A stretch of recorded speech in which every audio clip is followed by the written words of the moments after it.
28, 17 grados, no se nos termina de definir el invierno, ¿no? Hoy está rarísimo, ¿no? ¿Para la cerveza fría? Sí, para la cerveza, exactamente. Sí, aparte es jueves. Jueves-viernes ya le decimos. ¿Cómo? Le decimos jueves-viernes, es la unión, ¿no? Estamos preparándonos para mañana ya. Eso para el fin de semana. Santa Elena. Eso es, claro, eso es muy del norte entrerriano. Bueno, todavía estamos en jueves, estamos aquí en la Radio Pública de Paraná, estamos en este puro cuento de jueves y recibimos la visita de Francisco Alvarenque. Francisco Alvarenque, Alvarenque, hermano de Silvia Alvarenque, que fue la ex monja carmelita que denunció a Luisa Toledo y la llevó al juicio y consiguió que el tribunal la escuchara y la condenara finalmente a 3 años de prisión por los delitos de privación ilegítima de la libertad, ¿no? Exactamente, Silvia Alvarenque y Roxana Peña fueron las dos ex carmelitas del convento carmelita de Nogoyá que denunciaron a la monja Toledo. Quería recordar lo que dijeron en el adelanto de sentencia los jueces Darío Crespo, Javier Cadenas y Alejandra Gómez el 5 de julio, cuando condenaron a 3 años de prisión a la monja Toledo. Dijeron que ha quedado probado la existencia del delito de privación ilegítima de la libertad, que la monja Luisa Toledo actuó de modo intemperante, amenazante, violento y arbitrario, que abusó de su rol, que aplicó castigos corporales y que estos castigos corporales no eran parte de una penitencia religiosa, que si así hubiese sido, cosa que no estuvieron de acuerdo los jueces, si así hubiese sido, la justicia nada tiene que hacer si es una cuestión meramente religiosa. Pero acá no ocurrieron, no fue una penitencia religiosa, sino que fueron, como dijo el fiscal Gamal Taleb, verdaderos violaciones a los derechos humanos. La fiscalía, el fiscal Gamal Taleb, había pedido 6 años y medio de prisión para la monja Toledo. Finalmente la justicia le aplicó 3 años de prisión, una condena que no está firme, que puede ser discutida y que va a ser discutida en la Cámara de Casación Penal. Francisco Alvarenque no solamente es hermano de Silvia Alvarenque, con quien ya hemos charlado aquí en el Puro Cuento, sino también fue testigo en el juicio, estuvo reunido antes de que empezara la causa con el arzobispo de Paraná, Juan Alberto Puigari, a quien muchos ven con una mirada crítica respecto del rol que estuvo en esta causa. Además, va a haber que estar atentos a los fundamentos de la sentencia que se van a conocer el 29 de julio, a ver qué dicen los jueces respecto del rol que tuvo Puigari. Francisco, ¿cómo te va? Buenas noches, ¿cómo te va? ¿Cuál fue tu rol? ¿Cómo te acercaste? ¿Cuál fue tu primer contacto con la situación de tu hermana? Tu hermana sale en 2013 del convento carmelita de Nogoyá, después de mucho tiempo de haber pedido a la monja Toledo poder salir, no estaba conforme, soportaba muchos vejámenes de parte de Toledo. ¿Cómo es que sale tu hermana o cómo es que le permiten salir finalmente después de tanta negativa?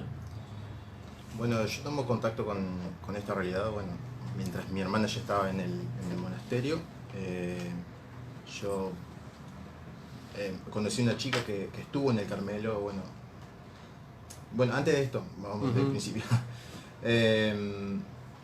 Veía un aislamiento de mi hermana con respecto a todos en la familia, empezando con mi padre porque era divorciado, vuelto a casar, después con mi hermano porque era padre soltero, con mi hermana porque trabajaba el domingo, etcétera, etcétera. O sea, éramos cada vez más... era cada vez más reducido el círculo de los familiares que tenían contacto con Silvia. Aparte, este contacto era muy escueto porque la veíamos a través de una reja con 2 hermanas de escucha, que se llama. Las cartas eran leídas, tanto las que salían como las que entraban, eran leídas por las superioras. En 2008 conozco una chica que estuvo en el Carmelo, que, bueno, charlando mucho del tema, me llamó la atención dos cosas en especial, que ella decía que había cosas que no podía contar por obediencia, y eso para mí no tenía sentido porque no podía seguir siendo obediente a una autoridad que no tenía, o sea, lo veía como una especie de lavado de cerebro. Y otra cosa es que las cartas, me enteré ahí que las cartas no solamente eran leídas, las que entraban y las que salían, sino que las que salían no siempre era Silvia la que hablaba, sino que eran dictadas por la superiora o por monjas ahí en ese lugar. Una especie de gran hermano en una casa religiosa de monjas contemplativas. Sí, sí. Una incongruencia total, ¿no? Sí, sí, gran hermano. Tal cual la comparación. En ese año, unos meses después, tomo contacto con Mauleón por primera vez por este tema y le contamos todos con mi hermana mayor Laura. Le contamos lo que veíamos, el aislamiento de Silvia, y me pidió que escriba una especie de informe de lo que veíamos. Bueno, en ese momento lo escribí, se lo di, lo leyó, me llamó a otra audiencia, nunca más supe nada. Recordemos, Mauleón estuvo entre 2003 y 2010, Sí, bastante tiempo antes que el año 2016 cuando se hace la denuncia en la justicia. claro. Ahí ya pierdo contacto con Mauleón y bueno, mi hermana termina saliendo en 2013, la terminan sacando de una forma muy irregular porque no salía como... Bueno, dentro de las leyes de la iglesia, digamos, hay distintas formas en que puede salir exclaustrada, puede pedir el indulto, puede salir por un tratamiento médico, pero por la forma en que sale no encaja en ninguna de estas figuras. Digamos, esto fue advertido por el párroco en ese momento, Mariano Martínez, que dijo que me contó que lo llamó al obispo y le preguntó que en qué calidad de qué está esta monja acá, digamos, que me cae como en paracaídas. Acá es María Grande. Acá, sí, en María Grande. Bueno, y Tu ahí, hermana fue hasta a la parroquia donde estaba Martínez. claro, la de María Grande, la única de María Grande, María Auxiliadora. Y fue él el que la ayudó mucho, le dijo que escriba, bueno, lo acercó al obispo, escribieron un informe. Mi hermana escribió un informe que en ese momento yo leí y ahí me enteré, por ejemplo, del castigo de la mordaza, que era o sea, yo ya sabía del silicio y del flagelo, pero no sabía del tema de la mordaza y tampoco sabía que el silicio y el flagelo eran aplicados como forma de castigo, porque esto existe.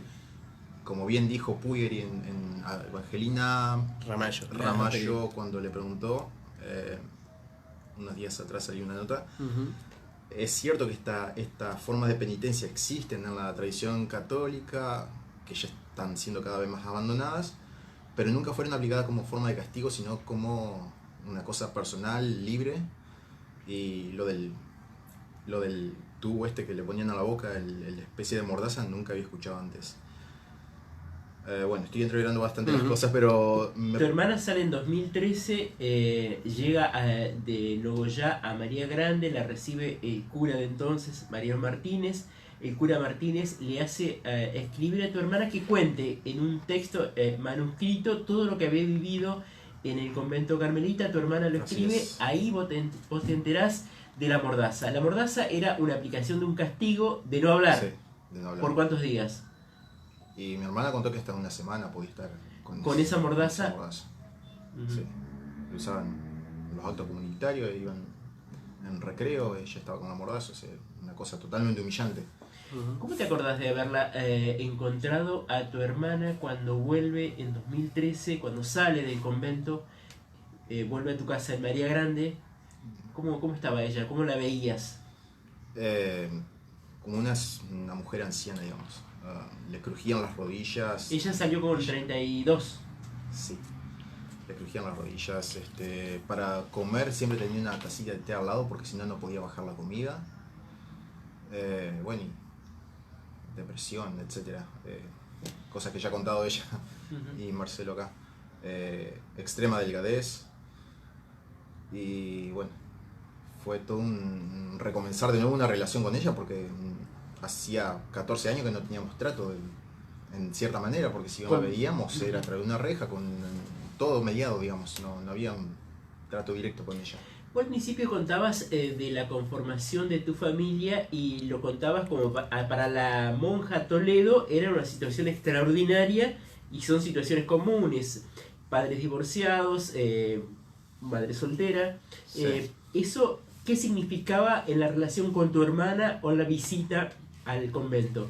Eran especies indeseables, no podían entrevistarse con tu hermana. Directamente, bueno, a mi padre sí se le pidió que no vaya. Por ser divorciado. Por ser divorciado, vuelto a casarse. A los demás no es que, bueno, a un hermano creo que también se lo echó de una manera, y a los demás es como que siempre salía ese tema en las visitas, digamos, eran Se hablaban cosas totalmente espirituales y siempre recalcando el error del otro, si no vas a misa, si trabajas el domingo, cosas así. A mí, Toledo me retó muchísimo cuando salí del seminario. ¿Vos eras seminarista? Sí, era seminarista, sí. ¿En qué año estuviste? Estuve ¿De qué año? en 1998 y 2003. Y en 2003, cuando le voy a contar a mi hermana, después Toledo me llama aparte y me dice que tendría que irme a un monasterio alejado de mi familia, en algún otro país tal vez, porque esa era la mala influencia, digamos, en mi padre, qué sé yo, de todas esas cosas.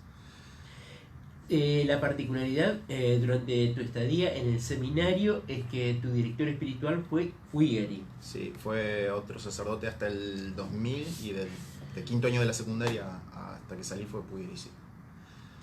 Hasta que él se fue a Mar del Plata, de hecho, porque fue 6 meses antes de que yo me vaya del seminario, él se fue a Mar del Plata. ¿Cómo era Puigari? Vos conociste las dos caras de Puigari, ¿no? Sí. Sí, en algunas cosas era muy comprensivo o era muy paternal, me ayudó, pero con esto cuando le sacaba el tema de Carmelo, por ejemplo, le dije porque mi padre no pudo ir a visitar, era como que en un momento me puso una comparación, pero si las monjas así encerradas, es como que son gallinas que hacen lío por un poquito de maíz, digamos, o sea... La comparación del Sí. arzobispo fue a las monjas como unas gallinas, en un gallinero. Encerradas, sí. Y después me dijo que eso era muy tradicional en las familias de antes, que una abuela de él no vio un hijo suyo porque era divorciado, vuelto a casar, hasta el momento de su muerte no lo vio y lo ofreció por su hijo. Era como una cosa muy... La naturalización del espanto, Claro, ¿no? me estaba naturalizando eso. En vez de tomar cartas en el asunto, porque era obispo auxiliar en ese momento, eligió naturalizar todo, digamos. Sí.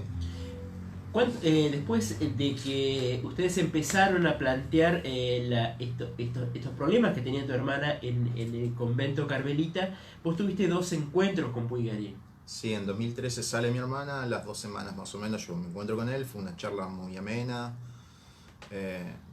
yo salí lleno de optimismo, que me iba a ayudar, que nos iba a ayudar, que iba a hacer algo por Carmelo, pero en ese momento sale en el tema de conversación con él que yo le había escrito un informe a Molion y él me dice que no lo había leído, que no sabe dónde está, y entonces le mando una copia, después de la charla le mando una copia por mail.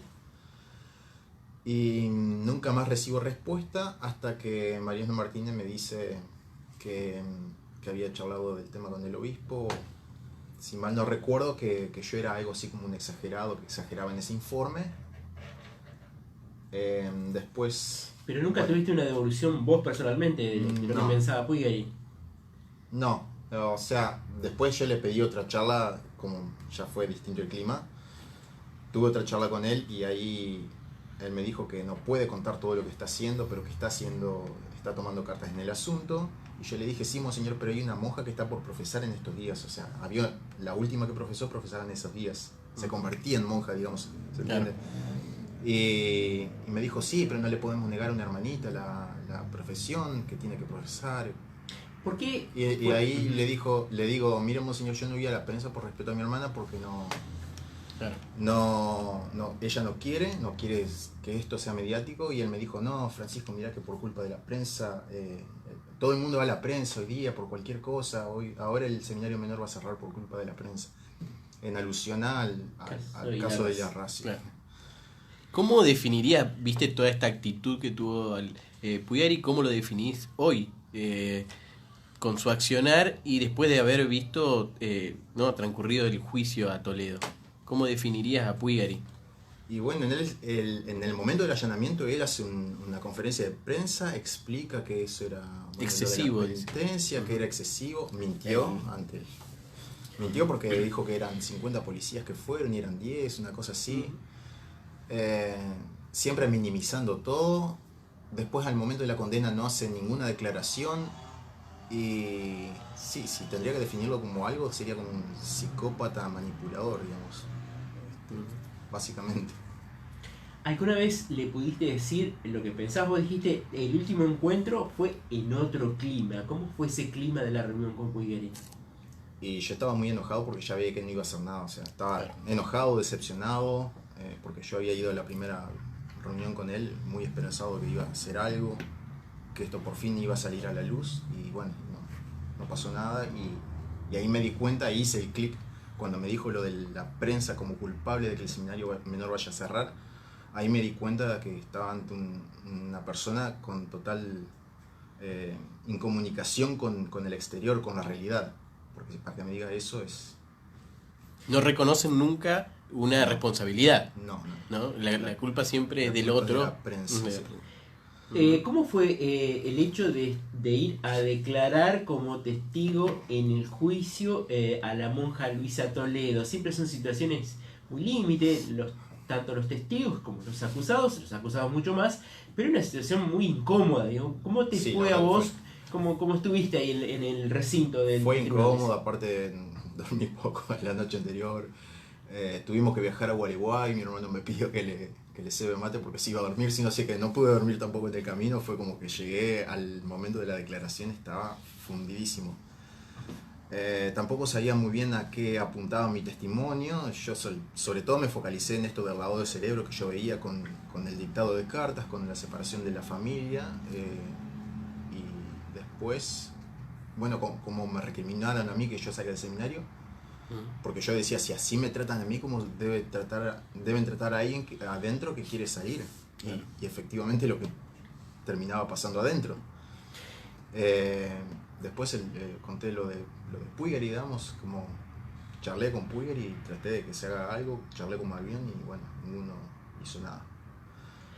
Y también conté de cómo fue todo el tema con ENS, cómo me contacté con ENS y bueno, y me hicieron algunas preguntas técnicas referidas a las reglas internas de la iglesia, constituciones, reglas monásticas. Vos sabés que hablamos con Tita Miño, la madre de la actual priora Itatí Miño, y ella es muy crítica de Puigari, dijo que se lavó las manos y que pudiendo haber hecho algo no hizo nada. Ella, la primera reunión que tuvo con Puigari es 2015, un año antes del allanamiento y de la apertura de la causa penal. Sí. En tu caso fue mucho tiempo antes que tuviste contacto con Puigari. Sí. ¿Cómo evaluás hoy el comportamiento de Puigari? La verdad, bueno, por ahí uno quiere ponerle palabras como psicópata manipulador porque alguna explicación tiene que haber para lo que hace, o lo que no hace, mejor dicho.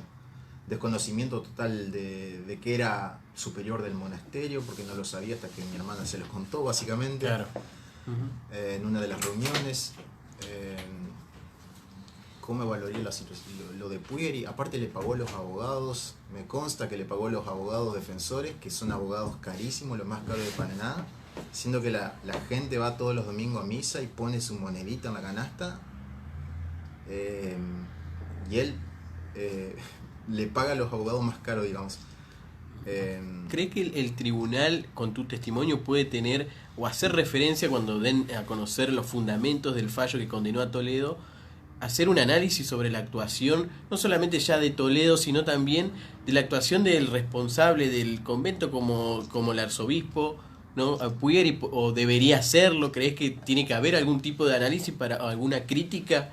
Sí, totalmente, porque gente perversa hay en todos lados, pero que se les sirva en bandeja un ambiente donde practicar su perversión como se le ofreció a Toledo en el monasterio, donde ella tenía poder absoluto, como un rey, digamos, una reina. Eso fue gracias a que Puigari y los demás obispos no hicieron nunca nada, no intervinieron. Así que sí, le cabe una responsabilidad. Si la ley, la justicia va a hacer algo respecto a eso, no sé, pero yo digo que Toledo tiene que ser fue condenada justamente porque es una persona perversa, manipuladora, que privó de la libertad a mi hermana, etcétera. Pero es en cierta forma un chivo expiatorio porque hay una persona atrás que era el contralor, digamos, se llama así, ¿no? El que tiene que inspeccionar, digamos, y no lo hizo. Claro. Estamos dialogando aquí en los estudios de Radio Costa Paraná, en este puro cuento de jueves, con Francisco Alvarenque, hermano de Silvia Alvarenque, la ex religiosa carmelita que salió en 2013 del convento carmelita de Nogoyá, que en 2016 denunció a la monja Luisa Toledo.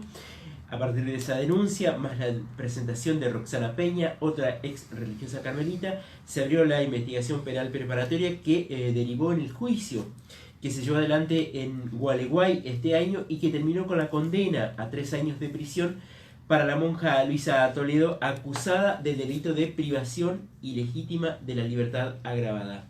Un delito gravísimo en un contexto religioso de una orden de monjas contemplativas, que ocurrían hechos que han sido caratulados como violaciones a los derechos humanos. Siempre es difícil explicar hacia afuera cuál fue el mayor pecado cometido por tu hermana, la mayor falta que haya derivado en esta locura de tenerla a pan y agua encerrada en su celda, aplicándole una mordaza para no hablar, además quebrándole su voluntad y su autoestima. Digo, ¿alguna vez pudiste charlar con tu hermana, tratar de entender lo que pasó ahí adentro? Básicamente la mayor falta de mi hermana era disentir o hablar. Bueno, hablar primero, disentir después. Cuando veía en las reuniones con la priora, me ha contado que la tenía ahí de rodillas dándole un sermón, y mi hermana decía lo único que podía hacer en ese momento, porque no podía hablar, no podía hacer nada, era ponerme a rezar. Entonces se ponía a rezar y la priora la retaba porque rezaba. O sea, era una situación de total locura, de causar locura, y sin un veedor externo, porque uno tiene discusiones con su jefe, puede tener, a todos nos pasa, pero siempre tenemos un superior al cual recurrir en caso de que la cosa se vaya de las manos, digamos. Ella no, estaba aisladísima de todo, sin posibilidad de recurrir al obispo, en contra de lo que dicen las reglas internas de la orden, porque todas las cartas son inspeccionadas, salvo la que se le manda al obispo, al papa o al nuncio, digamos. Esas cartas están fuera de inspección, tiene que ser entregada sobre cerrado, la priora no tiene que saber nada de lo que se dice ahí. Eso no existía. Preguntan a la pudiera y dice, bueno, no sé si lo van a hacer alguna vez, pero habría que preguntar a la pudiera, ¿alguna vez recibiste una carta sobre cerrado de una monja ahí adentro? ¿Alguna vez charlaste personalmente con una monja ahí adentro? ¿Le preguntaste qué le pasaba? ¿Sabías cuántas son? ¿Las conocés por su nombre? ¿O eran una manada de monjas? De gallinas, como decía. De gallinas, sí, tal cual. Seguro que no. No conocía lo que eran las constituciones del monasterio hasta que pasó esto. Además, lo que vos contabas de cómo sabía la monja a partir de este gran hermano, había una cámara en el locutorio, ¿no? El locutorio es la sala de recepción del visitante que va a ver cómo está su familiar monja en el convento. Según el fiscal Federico Uriburu, que fue quien hizo el allanamiento en 2016, había una cámara, había un cerco perimetral con alambres de púa, electrificado, con vidrio molido, sistema de alarma, y la monja sabía todo lo que ocurría, sabía lo que quería saber, que era lo que charlaban las monjas con sus familiares. Tu hermana nos relató también que saliendo de la sala de confesarse con el cura, Toledo le dijo, tenga cuidado con lo que habla con su confesor, no hable mal de la madre. Sí. Hablando en tercera persona de sí mismo. Hasta sabía lo que las monjas contaban en secreto de confesión. Era tremendo lo que ocurría. Y si no sabía, por lo menos causaba la duda, como para que la otra se controle incluso lo que le decía el cura en la confesión. Yo no sé si había, no me consta, digamos, mi hermana sospecha que sí, pero no nos consta que se haya comunicado, que Juan Diego le haya dicho los pecados que confesaba. Pero al decir tenga cuidado con, ya está generando control, digamos. Exacto. Uno tiene que controlarse, porque si no era Juan Diego el que contaba, capaz que había un micrófono, porque nunca se sabe lo que podía llegar a pasar ahí adentro.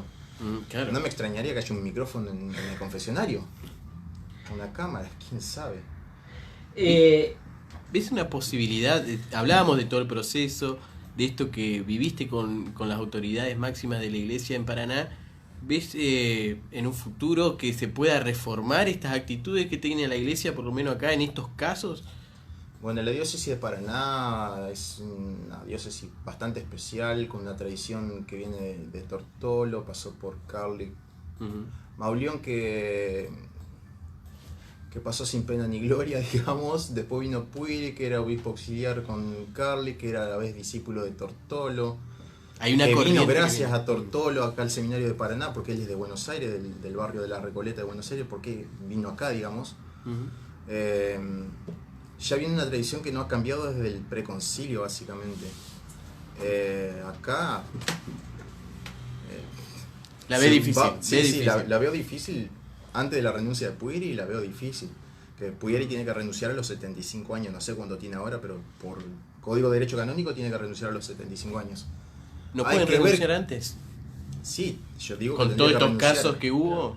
Si no Sí, renunció sí. con el Arras, no va a Claro. renunciar con nada. No lo veo como que vaya a renunciar porque ya sería reconocer algo. No lo veo como una persona que tenga la altura como la que tuvo Benedicto XVI de renunciar. Que Benedicto XVI no renunció por una cuestión delictiva que haya pasado, o sí, Claro. no sabemos, pero no lo veo con esa altura, no lo veo con esa grandeza. Sería genial para mí, sería para reconocerle si renuncia, pero no creo que lo haga, no me ilusiono siquiera. ¿Vos alguna vez quisiste seguir la vida religiosa? Nos contaste al principio que fuiste seminarista, estuviste en el seminario de Paraná, Puigeri fue, una parte fue tu director espiritual, también tuviste alguna experiencia con los monjes cartujos. ¿Pensás que todo esto que ha pasado con la iglesia desprestigia y minó tu religiosidad, o qué pasó con vos y tu relación con la iglesia? Y lo que no te mata te hace más fuerte, o te mata, lo que no te mata te engorda, dice la frase. En mi caso, para mí sirvió para purificar muchas cosas, quedarme con lo esencial. Yo me sigo considerando católico, pero muy crítico de todo lo que no sea dogma, digamos. El dogma lo acepto, lo demás es adorno, puede Bien. cambiar o no. Vos sos docente. Yo soy docente, sí, profesor de inglés. ¿Y cómo te relacionás con tus alumnos en temas sobre los cuales la iglesia tiene una postura muy retrógrada?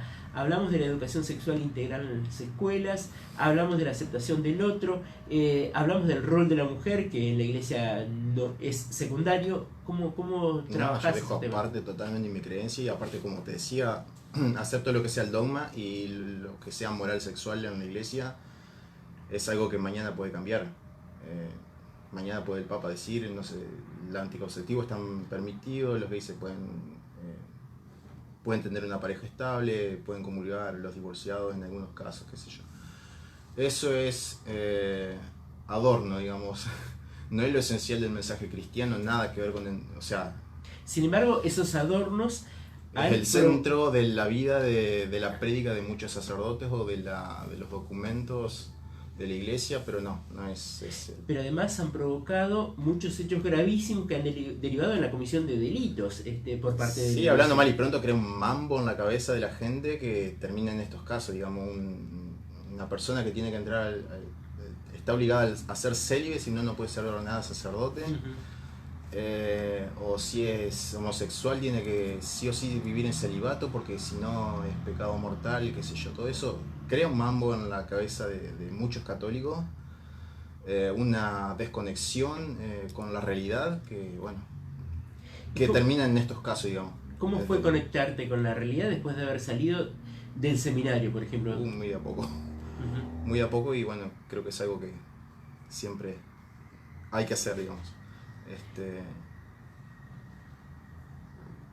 Es de a poco. Sí, es de a poco, sí. Silvia, ¿cómo la ves hoy? Pasaron 6 años, pero no sé si es suficiente el tiempo como para restañar y curar lo que ocurrió ahí dentro del convento carmelita. Y pienso que después del juicio hay un antes y un después en la vida de ella, porque haber sido ninguneada por esa superior a 7 años o 6 años, y después tenerla atrás tuyo, escuchándola ante un juez, y mi hermana con la libertad que tenía, contando lo que le pasó, para ella fue sacarse una mochila realmente, porque por primera vez pudo decir: alguien me está escuchando en serio, alguien va a hacer algo en serio, no como pasó anteriormente. Ustedes fueron testigos, así que no se podían ver Yo no pude escuchar el testimonio con de ella, Toledo. no. ¿En ningún momento se cruzaron en el tribunal de Gualeguay? Mi hermana la tuvo a Toledo escuchándole su testimonio, de hecho. Uh-huh. A la mitad del testimonio se fue, me parece. Uh-huh. Nosotros el resto no. Fue el único testimonio que escuchó. Y sí, a Toledo la vimos.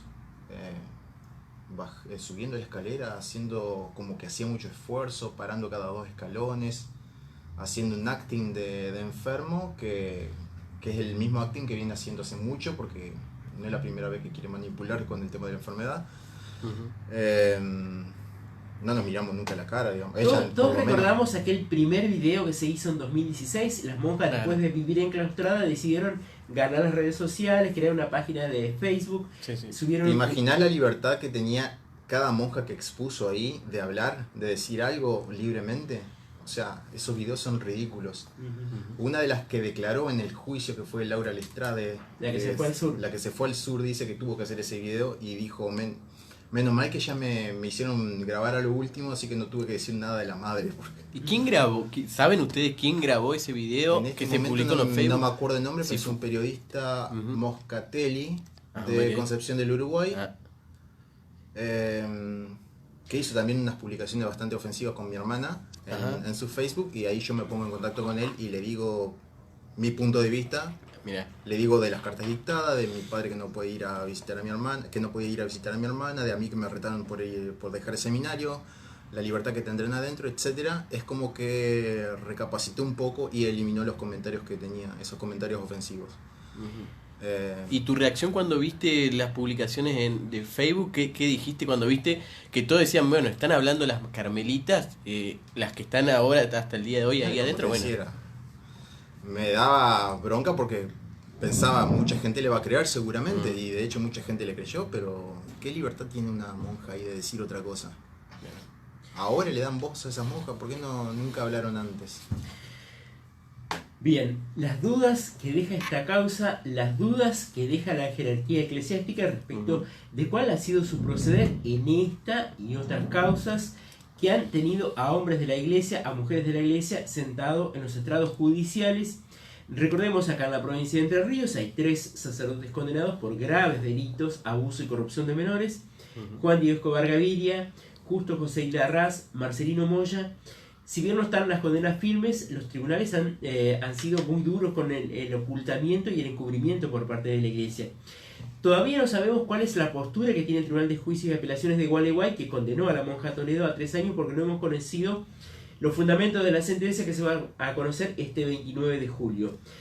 Pero hoy escuchamos la voz de Francisco Albarenque, que fue testigo en el juicio, hermano de Luisa Albarenque, una de las denunciantes. Silvia Albarenque, una de las denunciantes, y que tiene esa postura respecto de lo que ha sido la figura de Puigari en esta causa y en este hecho que a él le tocó muy de cerca, porque estamos hablando de su hermana y de cómo ha tratado a su familia.